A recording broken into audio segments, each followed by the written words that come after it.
Bueno, una alegría poder volvernos a encontrar.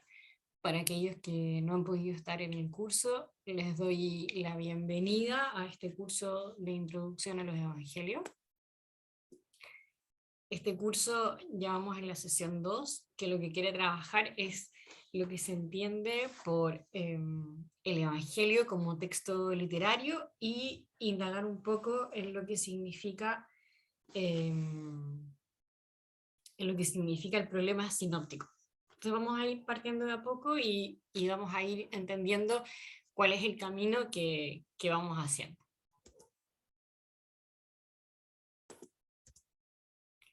El género literario, entendido como evangelio, nace a mediados del siglo II. Y esto es importante porque nosotros en la sesión pasada vimos lo que significaba en el fondo el Evangelio como palabra viva, eh, como un mensaje que se está transmitiendo en el momento, que es una tradición generalmente oral y que se acerca al mensaje de salvación. Cuando estamos hablando de esta palabra evangelio, nos estamos refiriendo a los evangelios según Mateo, Marcos, Lucas y Juan, que serían en el fondo los que nosotros conocemos.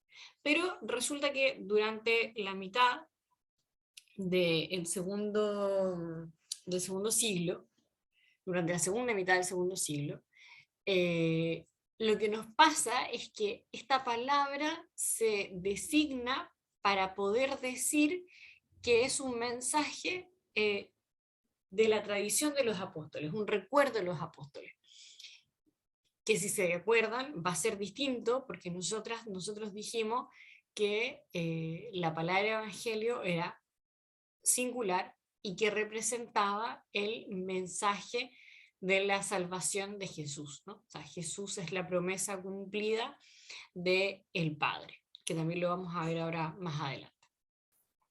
Entonces, es importante entender que este cambio viene por parte de la tradición patrística. Y lo que quiere decir, o sea, sigue en la misma sintonía, no estamos hablando de cualquier libro, pero esta vez ya nos vamos a referir con lo que son los recuerdos de los apóstoles. Pero para nosotros siempre tenemos que acordarnos, el Evangelio es una palabra singular porque es un solo mensaje, que es el mensaje de salvación que nos entrega Jesús de Nazaret. Entonces, ¿para qué nacen los evangelios? Esto sí que es importante. O sea, ¿para qué nacen los evangelios de Mateos, de Lucas, de Marcos, de Juan? Nacen para el servicio de la misión. Y en esto va a ser importante entender que las comunidades, lo vamos a ver más adelante, cada evangelio está escrito para una comunidad particular. Y una comunidad particular en un momento particular. Y entonces el deseo que tiene es suscitar y vigorizar la fe. Por un lado va a ser el anuncio, por tanto, el llamado a la conversión, el llamado a quienes son también judíos, por ejemplo, como Pablo, o aquellos que son paganos, ¿no? O sea, que no son parte del pueblo judío. Y vigorizar la fe porque en ese momento las comunidades cristianas, las primeras comunidades cristianas, están siendo muy perseguidas. Por tanto, era importante tener un sustento de fe que permitiera como ahondar en los términos de la misión. Y entonces esto nos hace como tomar ciertas posturas eh, a partir de la lectura de los evangelios. La primera va a ser abandonar la neutralidad frente a los textos. ¿Qué quiere decir esto? Como este no es cualquier texto, no viene desde cualquier lugar. Y lo que hace es reconocerlo desde la fe. Entonces, son textos escritos para personas y grupos determinados. Por tanto, nos va a servir para poder también comprender los contextos, las palabras, los signos, los símbolos con los que está escrito. Y también esto, ¿no? O sea, es decir, este texto lo que anuncia es la salvación de Dios. Por otro lado, es importante hacer un enlace entre lo que es lo veterotestamentario y en el fondo lo que aparece en el Nuevo Testamento. ¿Qué significa veterotestamentario? Que al final quizás hay algunos que no lo saben. Es la tradición del Antiguo Testamento. Entonces, las buenas noticias en el Nuevo Testamento hablan de la esperanza de la acción futura de Dios, o sea, lo que va a pasar en el futuro. Sin embargo, el Nuevo Testamento es esa obra de salvación eficaz, vivida. ¿Y cómo se cumple? Se cumple en Jesús. Entonces, en Jesús culmina la esperanza de Israel. O sea, en Él se cumplen todas las promesas. Aquí, en términos de tradición literaria, esto es algo importante y bonito a la vez. ¿Por qué? Porque los evangelios sinópticos, o en el fondo la estructura literaria de los evangelios, no hay como algún texto similar que se le parezca o que sea una copia. El texto del evangelio es una estructura literaria, narrativa propia de la iglesia. Y acá hay que como solucionar algunas cosillas, ¿no? Que a veces dan vuelta, que están en nuestro ideario, que a veces se malentienden. Y la primera va a ser que los evangelios no son biografías. O sea, los evangelios no quieren contar la historia de Jesús. ¿Y cómo sabemos esto, no? O sea, hablan de Jesús, pero lo que nos quieren expresar primero es que Jesús es el Hijo de Dios, ¿no? Y lo segundo es el mensaje que Jesús nos trae. Y nosotros, ¿cómo podemos dar ejemplo de ello? Porque, bueno, nos damos cuenta que hay muchas cosas en los evangelios que no responden a lo que nosotros comprendemos como una biografía. Elementos tales, por ejemplo, como el nacimiento. Tanto en Marcos como en Juan no vamos a encontrar relatos del nacimiento. Y si bien los podemos encontrar tanto en Mateo como en Lucas, lo que nos quieren expresar con este nacimiento no es cuando nace, la fecha exacta, ni nada por el estilo, sino más bien la forma que nos abre al misterio de Jesús de Nazaret en la manera de nacer, ¿no? A través de la anunciación. También Mateo va a recoger la genealogía de Jesús, que es importante para la tradición judía. También vamos a ver que están los evangelios de infancia. En Lucas, el último evangelio de la infancia va a ser cuando Jesús se pierde en el templo. Pero no están explicados para decir en el fondo esta es la historia de Jesús, sino que nos recuerdan estos momentos para comprender quién es Jesús.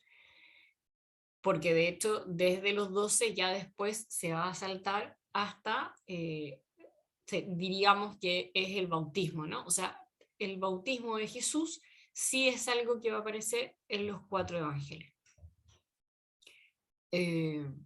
Entonces, bueno, eso es importante, ¿no? Por ejemplo, nosotros sabemos quiénes son los padres de Jesús, pero no sabemos más, ¿no? Por ejemplo, pensando en términos de qué es una biografía. Los evangelios tampoco son una memoria de Jesús o una colección de sus milagros. ¿Por qué es importante recalcar este punto? Porque los textos literarios del evangelio son escritos en el mismo momento que están existiendo otros textos, por ejemplo, los textos griegos, que lo que hacen es contar una gran cantidad de hazañas que en el fondo los validan en su como heroicidad. Y acá no. O sea, los signos nuevamente no son para exaltar a Jesús, sino que para poder comprender lo que Jesús está diciendo y haciendo. Y entonces el interés central de los evangelios es despertar y consolidar la fe. Lo mismo, anuncio y permanencia. Anuncio y permanencia. Que es un poco también lo que nos pasa a nosotros, y lo vamos a ver ahora, ¿no? Nosotros cuando queremos, en el fondo, como evangelizar a alguien, que era uno de los términos que decíamos con los que se puede ocupar el término evangelio, cuando nosotros queremos como anunciar a alguien la buena noticia de Jesús, en general lo vamos a hacer a través del Evangelio. Y cuando nosotros estamos haciendo este proceso de consolidar la fe, por eso que estamos acá, también en este grupo, lo que queremos hacer es como seguir ahondando en este misterio de la fe. ¿Y cómo lo hacemos? Lo hacemos a través de las Escrituras. Y acá es como un desafío personal que en el fondo es como el misterio, el gran misterio de la Biblia, ¿no? El gran misterio de las Escrituras. Y que es que los evangelios están atravesados por la tensión entre el pasado, la vida de Jesús, y el presente, que es nuestra vida.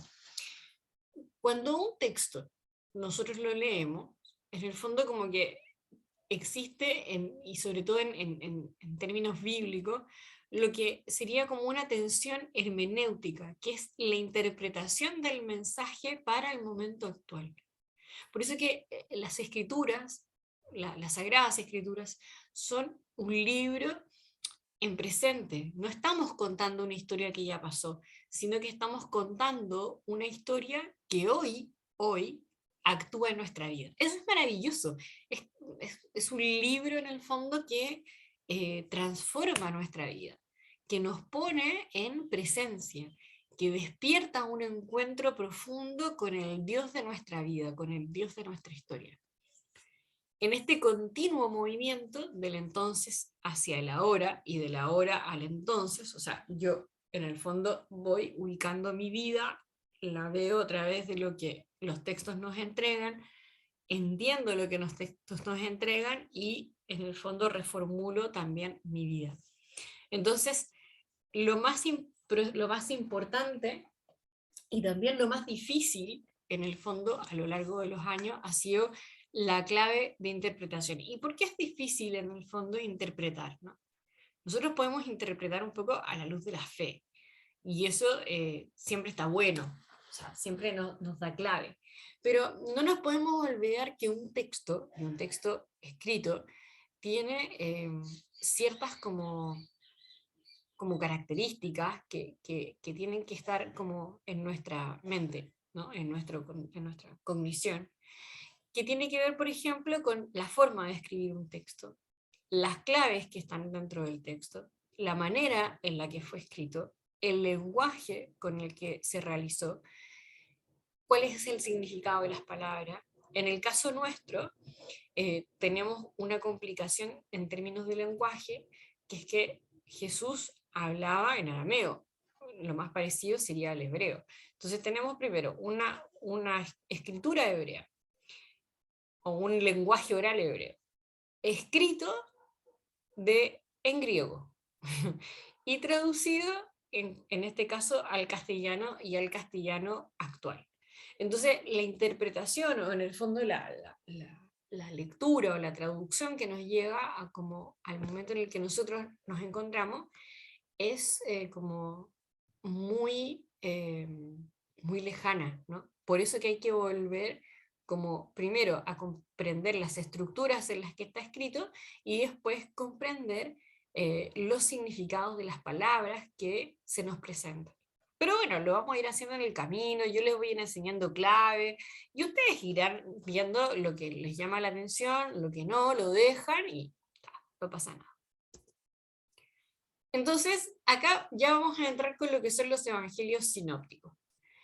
Paula, hace algunas semanas, preguntaba qué significa que sean sinópticos. Y entonces la palabra sinóptica es una construcción griega que lo que nos recuerda es ver y oír. Y acá es importante aclarar que vamos a sacar a Juan de la lista. Los evangelios sinópticos son tres: Mateo, Marcos y Lucas. ¿Y qué significa que sean sinópticos? Que los podemos ver en paralelo, que podemos poner los tres textos y podemos encontrar en ellos, similitudes. También vamos a encontrar diferencias, ¿no? Pero hay muchas cosas que son parecidas en su estructura, en su narrativa, en su lenguaje, en su vocabulario, etc. Y entonces, ¿qué es lo que nosotros queremos lograr con esto? Es comprender aquellas cosas que son unidad, ¿no? y aquellas cosas que son diversidad. ¿Diversidad en qué sentido? En que nos vamos a dar cuenta que hay algunos textos que no están escritos por Marcos, pero sí los vamos a encontrar en Mateo y Lucas. Hay textos que nos vamos a dar cuenta que están solo en Marcos y no en los demás. Bueno, así. Y entonces esto se resuelve, o no se resuelve, sino que está ahí puesto, en lo que se llama la crítica de las fuentes. ¿Y qué quiere decir esto? La fuente, en términos pedagógicos, narrativo, histórico, lo que nos recuerda es que es el lugar desde donde saca la información, desde donde yo recojo la información para poder construir un texto informativo, ¿no? O sea, un texto que tenga información fidedigna. Y entonces acá el problema sinóptico, ¿no? Lo que nos plantea es por qué hay numerosas coincidencias y diferencias entre los primeros textos del Evangelio. Volviendo un poco a los recuerdos, ¿no? Tenemos que acordarnos que los primeros textos literarios que se escriben en términos del Nuevo Testamento son las cartas de Pablo. Después, la primera carta que vamos a encontrar, o el primer evangelio que vamos a encontrar, es el Evangelio de Marcos, luego el Evangelio de Mateo y luego el Evangelio de Lucas. Y entonces el problema que se nos plantea es que hay probables interdependencias, o sea, que un texto depende del otro, ¿no? Y que hay fuentes comunes a los tres. Eso es lo que nosotros queremos descubrir. Y entonces, acá, antes de pasar a esta parte, voy a dejar de compartir. Uy, voy a dejar de compartir, porque acá nos encontramos con un problema, y que estuvo re lindo el problema, entonces lo voy a explicar acá, para que lo podamos como entender.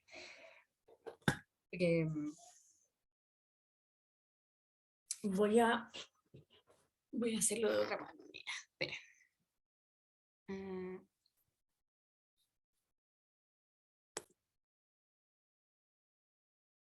Bueno, se los voy a mostrar acá. Nosotros aquí nos encontramos el otro día con un problema, y este problema estaba en que todavía en el fondo no sabíamos cómo trabajar con ciertas palabras. Lo primero es que tenemos que acordarnos que cada evangelio en su propia estructura tiene un orden. Y ese orden está dado primero por un capítulo. ¿Ven? Acá nosotros podemos ver que está el capítulo 7 del Evangelio de Lucas. Nosotros podemos ir recorriendo cada capítulo. Acá nos vamos a dar cuenta, ¿cierto?, que está el capítulo 6. Entonces, si nosotros nos vamos acá al índice, vamos a mirarlo, nos vamos a dar cuenta de que cada capítulo tiene, o sea, cada texto tiene una cantidad de capítulos. Vamos a volver al capítulo de Lucas, al 7. Y entonces, si se dan cuenta, aquí al costado hay lo que se llaman los versículos. Este es en este caso el versículo 1. Entonces, estamos en el Evangelio de Lucas, capítulo 7, versículo 1. ¿Sí? Ahora, es importante entender, si ustedes se acuerdan, en la Biblia aparecen historias. Vamos a ver si este tiene como los nombres. No, bueno. Por ejemplo, en este texto, desde el versículo 11, o sea, desde el versículo 11 acá, hasta el versículo 18,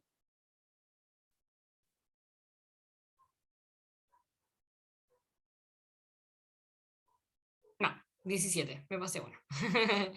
Al 17 nos vamos a encontrar con la historia de la viuda de Naín. Entonces, este texto que solo habla sobre la viuda de Naín se llama perícopa. Entonces, la palabra perícopa lo que nos quiere recordar, lo que nos quiere decir es una unidad narrativa que tiene sentido en sí misma, o sea, no habla de otra cosa. ¿sí? Entonces, por ejemplo, nosotros acá no tenemos los nombres, en su Biblia van a aparecer los nombres, pero acá ustedes pueden ver que del 1 al 10 va contando una historia de Jesús que es la, la sanación del siervo del centurión, ¿ven? El siervo del centurión que está en Cafarnaúm. Entonces, acá, del 1 al 10, cuenta una historia, que es esta, la que yo les decía, la de sanación del siervo, y entonces comienza en el versículo 1, termina en el versículo 10, y si ustedes se dan cuenta, acá está empezando a salvar, o sea, le están contando lo que está ocurriendo con este siervo, y finalmente en el capítulo 10 termina diciendo que hallaron sano al siervo. Entonces, es una unidad de texto que tiene sentido en sí misma, tiene unidad narrativa. Entonces, tenemos capítulos, en este caso el capítulo 7, tenemos versículos y tenemos perícopas. En el caso del capítulo 7, nosotros nos vamos a encontrar con 5 perícopas. La primera es esta, la segunda, por ejemplo, es la de la viuda de Naín, que va del 11 al 17, esto que está acá, del 11 al 17, se los vuelvo a mostrar. Está. Después nos vamos a encontrar del 18 hasta el 20 y algo, que es el testimonio de Jesús ante Juan Bautista, ante la pregunta que hace él.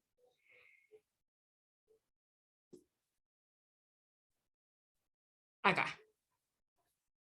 Y después, más adelante, porque sigue con esto, más adelante nos vamos a encontrar con acá.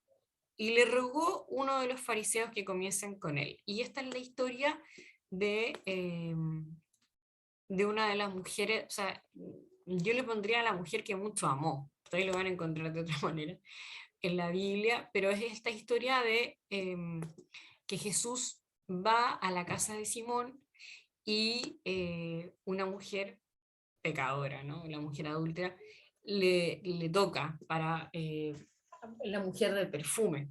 Entonces, como que viene todo este dilema de que si Simón dice que si él realmente fuera el Mesías, sabría quién lo está tocando, ta.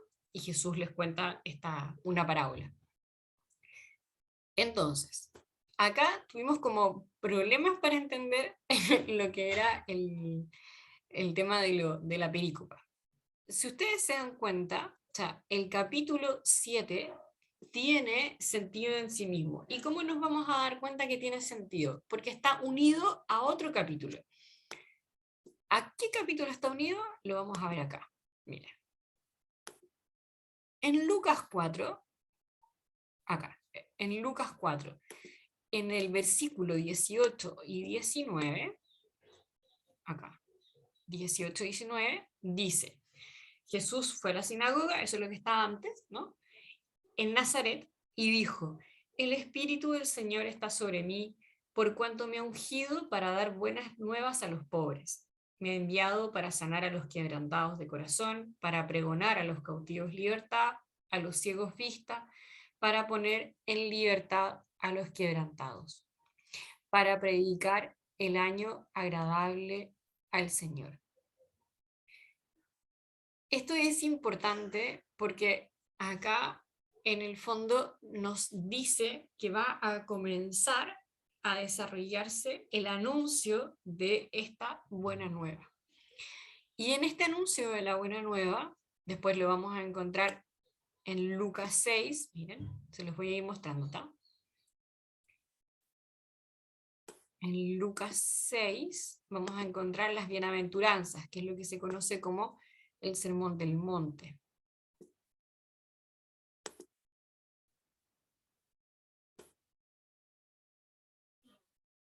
Acá, bienaventurados los que ahora tienen hambre, bueno. desde el capítulo 4 en el fondo en adelante comienza el anuncio de esta buena nueva.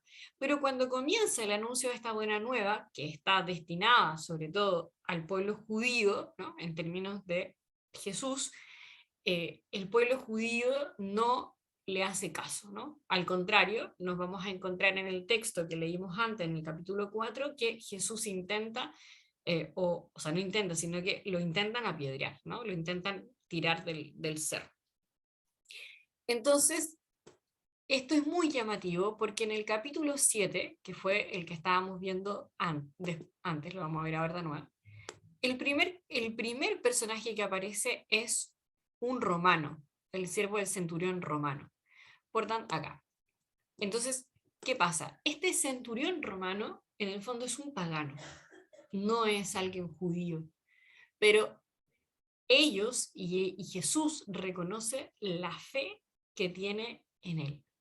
Por otro lado, tenemos acá en la perícopa del 11 al 17, que es la viuda de Naín, nos encontramos con una mujer viuda y que ha perdido a su hijo.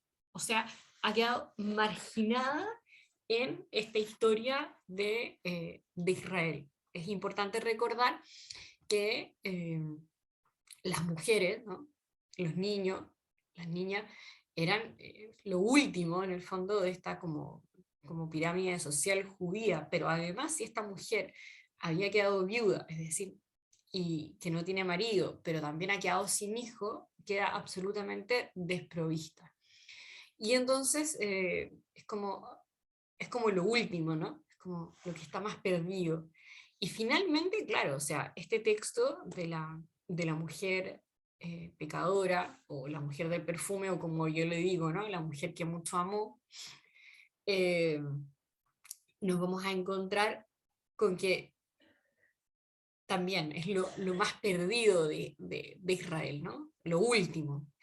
Y entonces este capítulo en general en teología se llama como la proclamación del llamado universal, ¿no? El anuncio es universal. Esta idea primera que Jesús tiene, que el anuncio es para los judíos no lo escuchan, y finalmente este anuncio termina siendo universal. Gaby nos preguntaba ese día si los textos tenían unidad como capítulo. Una de las cosas que quizás podemos ver acá es que en la viuda de Naín, Jesús resucita al hijo, ¿no? Nos vamos a encontrar acá. En el 14 y el 15 dice, y acercándose tocó el féretro y los que lo llevaban pararon. Le dice, a ti levántate. Entonces se incorporó el que había muerto y comenzó a hablar. ¿Por qué estos dos versículos son importantes? Porque cuando ahora, más adelante, en el texto que Juan Bautista pregunta, ¿no? ¿Eres tú al que debemos esperar o debe venir otro? Jesús da muestra de quién es a través de lo que ha hecho. Y acá va a decir, ¿no? Los muertos resucitan. Por eso que es importante que en la perícopa anterior haya resucitado al hijo de esta viuda. Ahora, este orden que a veces vemos, nos vamos a encontrar que no siempre es así.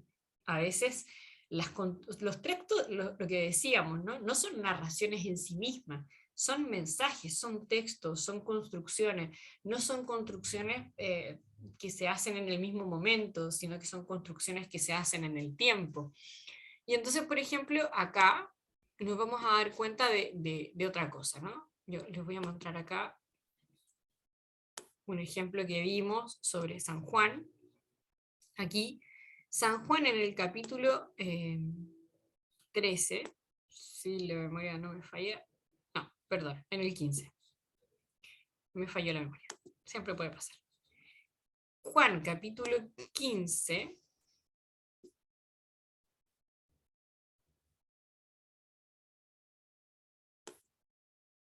vamos a mirar el 14 porque me da la duda.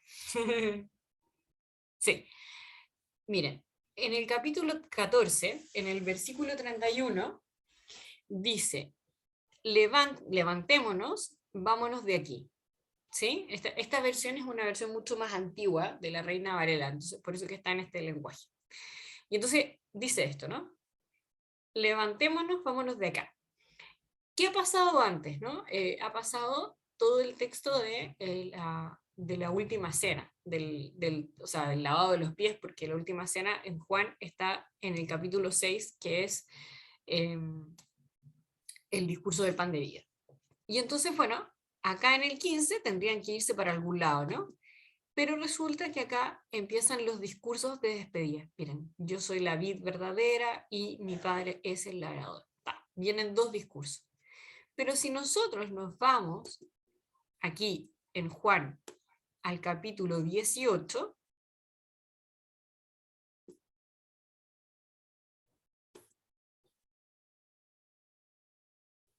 acá, como Jesús hubo dicho estas cosas, saliéndose con sus discípulos tras el arroyo del Cedrón, entonces acá el capítulo 14 con el capítulo 18 se juntan. Hay, en el fondo lo que dicen los teólogos es que estos dos textos estaban juntos y se llama inclusión. O sea, hay una inclusión en el fondo entre el capítulo 15, 16 y 17, ¿no? Que sería como una producción teológica distinta que hace el evangelista y los coloca acá. O sea, este es el lugar para que estén. Y entonces, claro, acá pasa un poco lo que decía Gaby, bueno, pero ¿esto tiene unión o no tiene unión? Bueno, sí tiene unión, pero tenemos que entender que hay textos que están construidos de otra manera, donde también estas cosas como que no son tan puras, ¿no? Como que se van mezclando. Los textos están en el fondo como escondidos, ¿no? O sea, escondidos. En esto que yo les mostraba de Lucas 7, la palabra, los verbos que acompañan la acción es ver y compadecer. Jesús ve a la viuda y se compadece. ¿Por qué es importante esto? Porque Lucas va a presentar tres textos con esta clave de ver y compadecer. La viuda de Naín, el hijo pródigo y el buen samaritano. Los tres nos quieren hablar sobre esta clave de ver y compadecer. Y es llamativo porque la primera vez que aparece en el Evangelio de Lucas va a aparecer en la viuda de Naín, pero Jesús es quien se coloca como ejemplo. Y ya después en los otros dos textos cuenta estas historias, ¿no? ¿Por qué les digo esto? Porque en el fondo eso nos va a servir para poder comprender eh, que los textos están unidos, que los textos están unidos. Ahora, y volvamos a ver un poco esto de las perícopas. Volvamos al Power y ya con esto terminamos. Lo primero es recordar, los evangelios están construidos a través de capítulos. Cada capítulo está marcado por versículos, ¿no? Y estos versículos conforman perícopas. Las perícopas son unidades literarias o estructuras literarias que tienen sentido en sí mismo, lo que a veces nosotros llamamos las historias del Evangelio. Y entonces, acá solamente vamos a poner los primeros datos del problema. Por un lado tenemos el paralelismo total entre Marcos y Mateo. ¿Qué quiere decir esto? Que hay 508 versículos. ¿No? O sea, 508 versículos, estos numeritos que yo les decía, son iguales entre Marcos y Mateo. Lo que representa un 76,9% del libro de Marcos y un 47,6% del libro de Mateo. O sea, el libro, o sea, Mateo y Marcos tienen esa cantidad de igualdad, ¿sí? El paralelismo entre Marcos y Lucas es de 430 versículos. Es decir, Marcos representa el 65% de su obra y Mateo el 37%, o sea, Lucas el 37,4%. Pero también hay un paralelismo parcial entre Mateo y Lucas que no pasa por Marcos, ¿sí? Después vamos a encontrar lo mismo en términos de lo que son las perícopas. Pero no vamos a entrar acá, porque si no, no lo terminamos también de ver en la sesión anterior. Entonces, resumiendo, lo primero es que tenemos el Evangelio como palabra, como texto literario. Y lo importante es que no son ni biografías, ni una exaltación de los milagros, sino lo que quieren revelar es el mensaje de salvación de Jesús de Nazaret, que es, en el fondo, la esperanza cumplida del pueblo de Israel, la promesa de Dios, que ha sido revelada a través del Antiguo Testamento. Segundo, estos textos tienen una clave de interpretación que es lo importante en nuestra vida, que es lo que en el fondo es la hermenéutica, que es un texto que en el fondo lo vemos desde el pasado, desde el momento histórico de Jesús de Nazaret, pero que nos habla a nuestra vida de hoy. Es una palabra viva, es una palabra viva. El texto narrativo literario como tal de los evangelios es originario de la iglesia primitiva. No vamos a encontrar otro texto que sea como ellos. Los evangelios canónicos son 4. Canónico significa que fueron escritos antes de que muriera el último apóstol. Nada más que eso. Cuando hablamos de los evangelios apócrifos, que a veces decimos, hoy no, es como cuando Satanás más o menos apareció, no, los evangelios apócrifos son evangelios escritos luego de que murió el último apóstol, desde que no está como un protagonista de la tradición de lo que pasó con Jesús. Por ejemplo, para poder estudiar algunas cosas del evangelio, de los evangelios canónicos, vamos a trabajar con algún evangelio apócrifo, por ejemplo, el evangelio de Tomás. Los evangelios sinópticos son 3. Sacamos a Juan de la ecuación y dejamos solo a Marcos, Mateo y Lucas. Y nos vamos a encontrar con lo que se llama el problema sinóptico, que lo que quiere saber es cómo y por qué hay tantas similitudes y diferencias en cada uno de los textos, que son un poco los porcentajes que vimos ahora al final.